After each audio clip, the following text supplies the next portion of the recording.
Corruption, fraud and greed continue to dominate media here in the United States and around the world, as high unemployment and wage stagnation plague the middle class. And growing income inequality has caused millions to wonder, is the system rigged? Is the free market in its very nature corrupt? What is the relationship between morality and markets? Amazingly, a Scottish philosopher and economist explored that very relationship nearly 250 years ago, in the 18th century. His name was Adam Smith. Adam Smith was first and foremost a moral philosopher. His great gift was observation. But perhaps he's best known for his groundbreaking work in economics.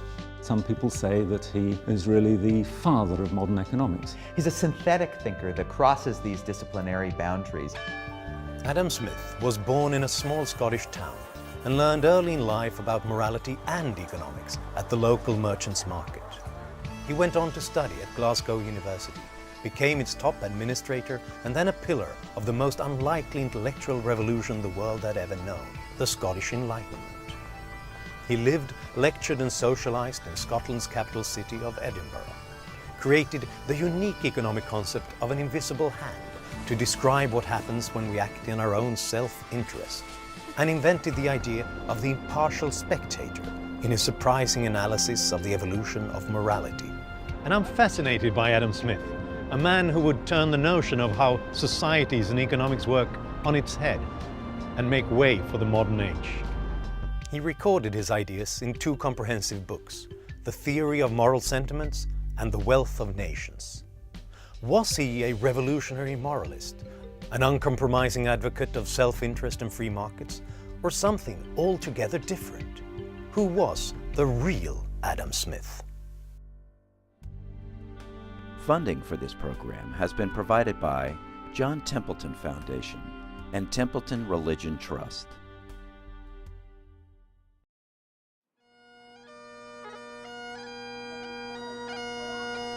Historic Edinburgh still reflects the energy and cultural vitality for which it was known in the 1700s.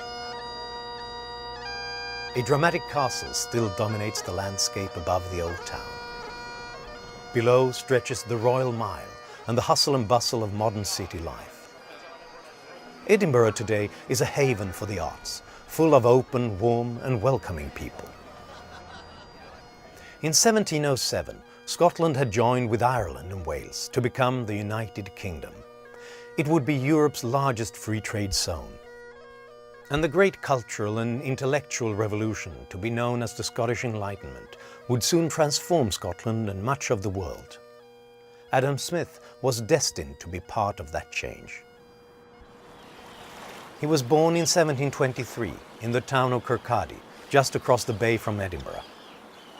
His father, also named Adam Smith, was a lawyer and customs inspector who spent many of his working days chasing whiskey smugglers and who died several months before his son was born. The young boy's widowed mother, Margaret, would devote the rest of her life to raising her son and would become his lifelong companion. Adam Smith loved growing up on the shores of the river estuary known as the Firth of Forth. This small town of Kirkcaldy would remain his spiritual home for most of his life. I'm Johan Norberg, a writer and an analyst born and raised in Sweden.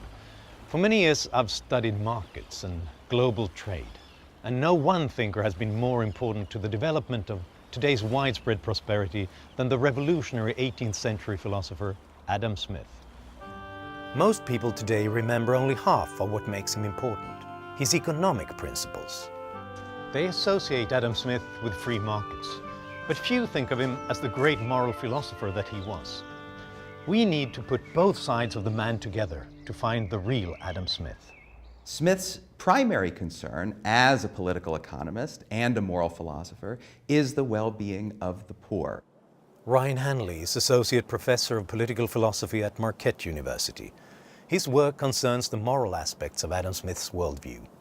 So in many ways, Smith subverts our conventional distinction between left and right by sharing with the contemporary left a deep concern for the goods and the well-being of the poor, and with the contemporary right a belief that the proper means for achieving this, the most efficient means, are in fact free markets.